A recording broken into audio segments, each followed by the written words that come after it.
Hello, hello, hello. What's up, guys? Hope you enjoyed your weekend. Hope you're enjoying the month of October so far. Enjoying the festivities. Figured I would switch gears up a little bit today and talk about something that's been really going around the horror community, the Halloween fan community specifically. And of course, that subject is Halloween Ends. From the very get go, back when they're in production, pre-production even for this specific entry, Jamie Lee Curtis mentioned that this movie is going to piss off a lot of people, a lot of people, and she was right. She was right. This entry in the franchise, this for right now, what it is the climax of the Green timeline. It's very divisive. It's very polarizing. The majority of the fans either straight out love it or they straight out hate it. And you got a few of the outliers like myself that were divided, kind of mixed on the whole thing as a whole. We liked some things and we didn't like other things. But this movie's going to divide the Halloween fan community for pretty thoroughly, if not permanently, until they decide to, reboot the series and make a new timeline or however they wish to do it. But I figured I'd get into my thoughts on the movie and my quote unquote review, if you will. The thing that I appreciated about this movie is that it had the courage to be different. It had the audacity to do something different. It's not your run of the mill slasher or horror film. It's actually, it veers off and goes in a different direction that from what you would expect. It's not Michael Myers. Just as much as we love it as Halloween fans and as horror fans in general, but as much as we love to see Michael, being his big bad evil self, just tearing shit up and just being the boogeyman, being the menace to society that he is. It was. I had to hand it to him. They did something different.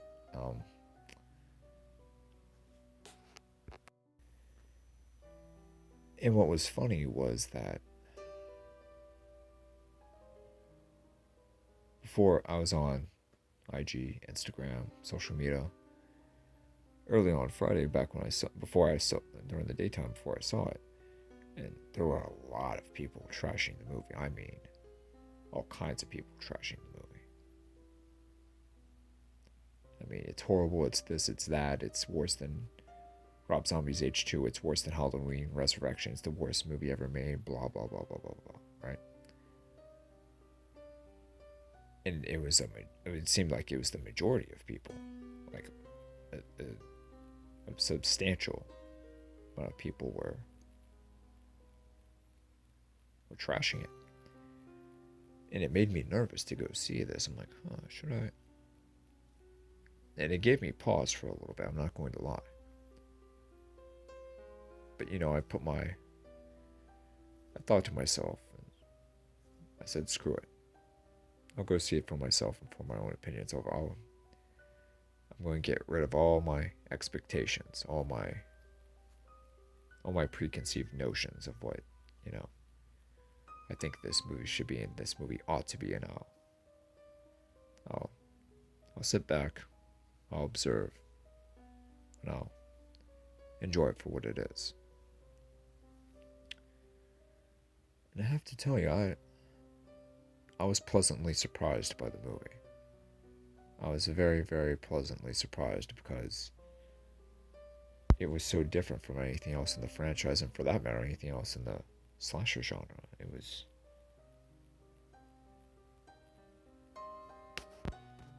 not something that you were expecting, you know? It was different.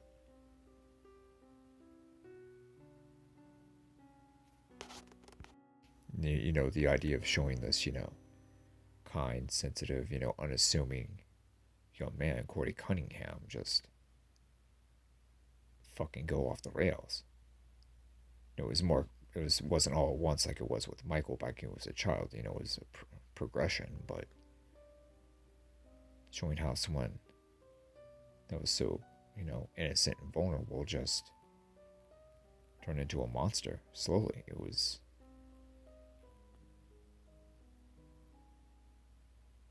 interesting. It was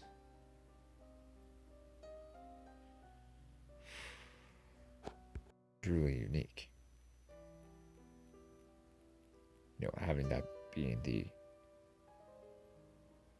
main focus of the movie, even him and that in his little romance with Allison, Laurie's granddaughter. You know, I actually enjoyed it. I enjoyed the new take, the freshness of it.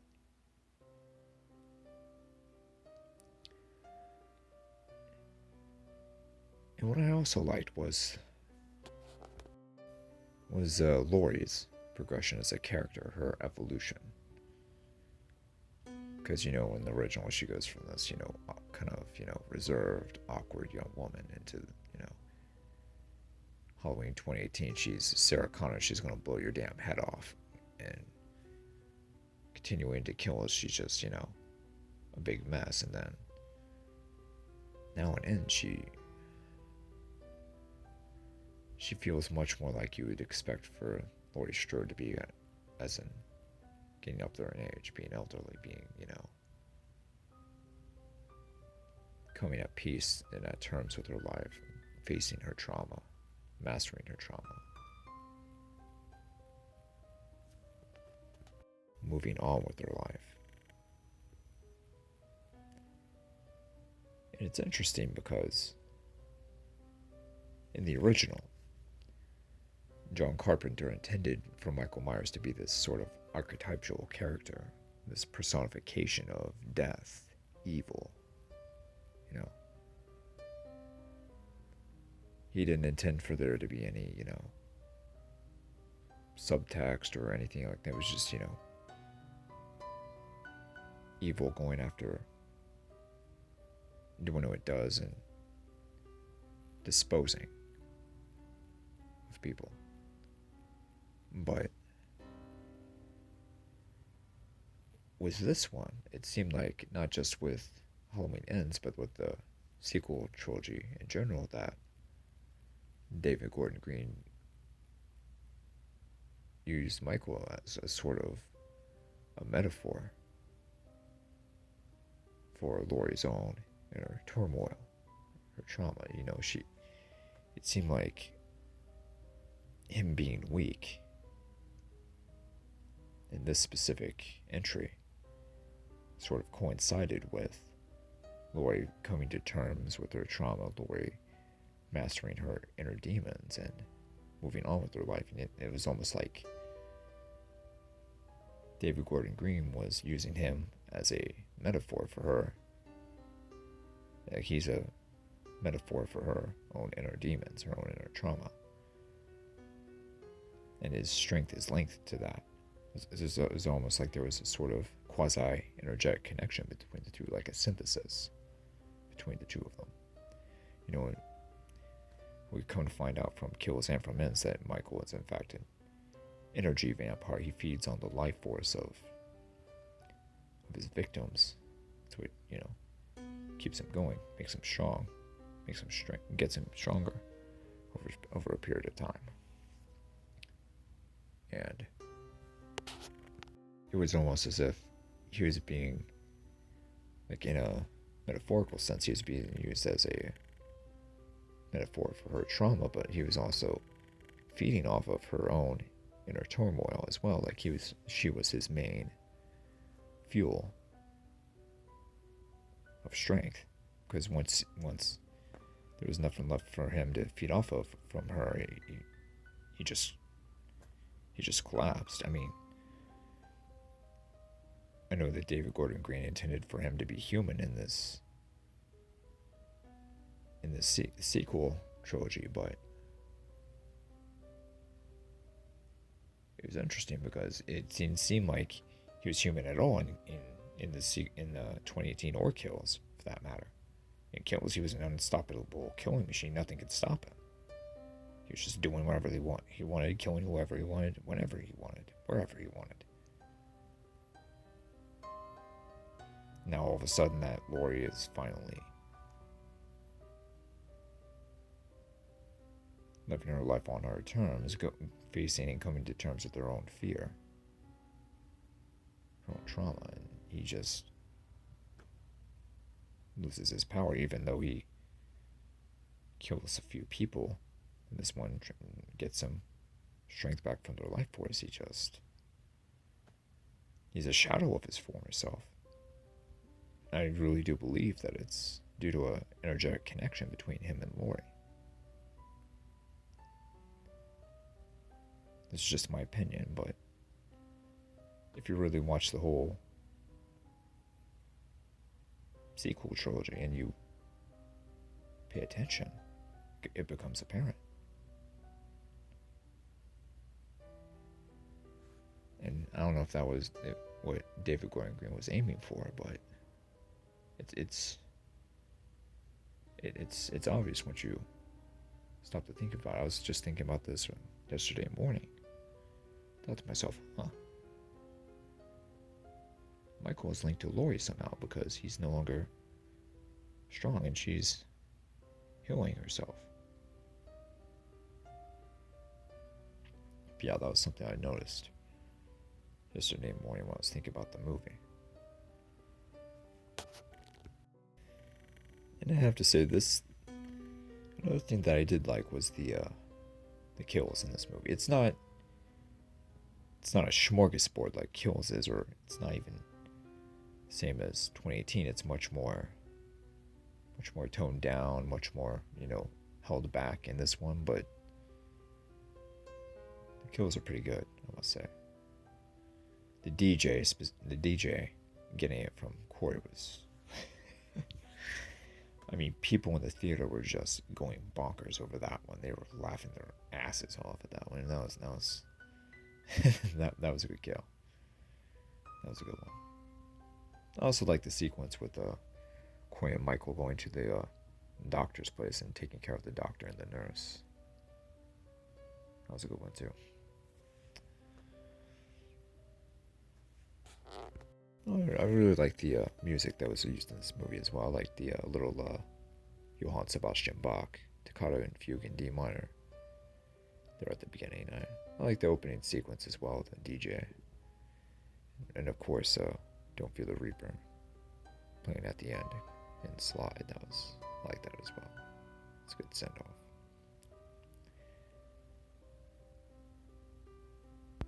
But of course,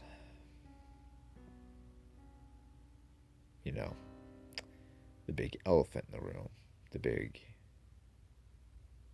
issue that I have with the movie was that Michael was not himself. He was not the boogeyman. He wasn't pure evil. He wasn't the nightmare. He wasn't pure evil.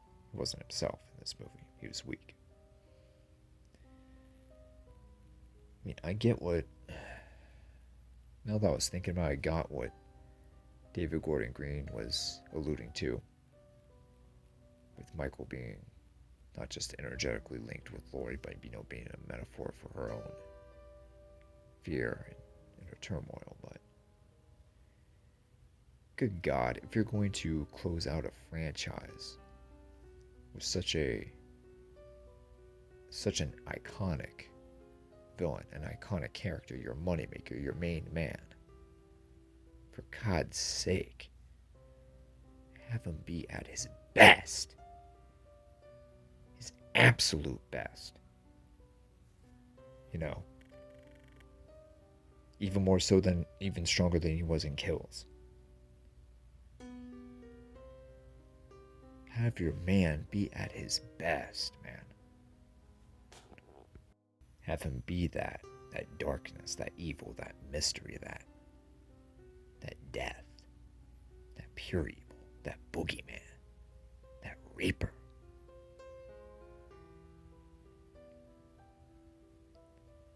Give the fans what they want, what they need. I'm passionate about this. You can hear it in my voice. I'm a huge fan of the series, and Michael Myers is probably my favorite slasher, favorite horror villain. You got to have the man go out on top at his very best if you're closing out a series.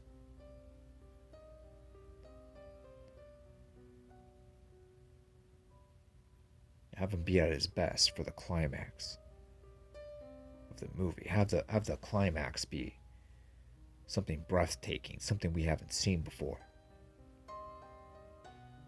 Have his final battle with Laurie just make people drop dead. Impress us, amaze us, thrill us.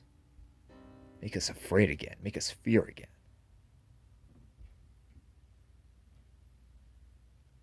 That was another issue I had with the movie. The climax was just...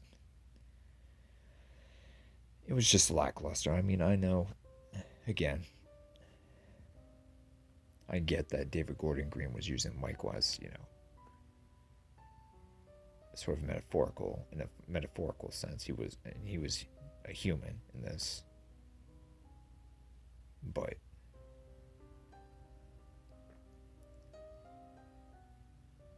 give us something to remember if you're going to take him out. Make him go out with a bang.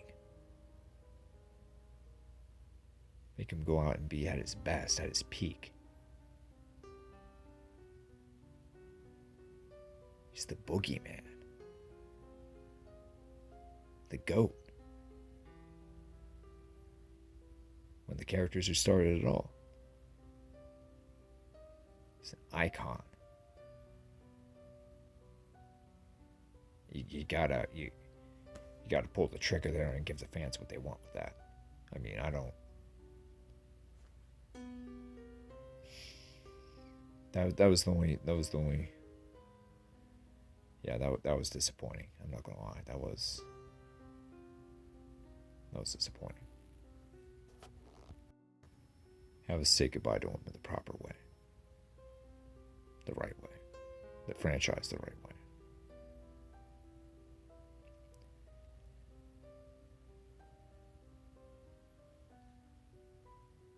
So, I just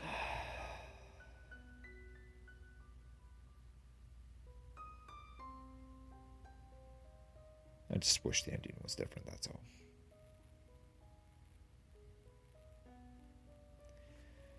Well, hope you guys enjoyed the movie. I enjoyed most of it. The only thing I didn't like was, Michael's character and the ending, the climax of it. Well, hope you guys enjoyed this review and my thoughts on the movie. If you haven't seen it, look past all the negativity. Don't just take my word for it either, because I'm mixed on it. And don't take the people that are praising the movie's word on it either. Go see it for yourself. Get rid of all preconceived notions. Get rid of all expectations and just observe. Just sit back, relax, and just observe what you see. And come to your own conclusions. Alright, hope you guys enjoy yourselves. Hope you're having a good October and hope you have an awesome Halloween. Love you all.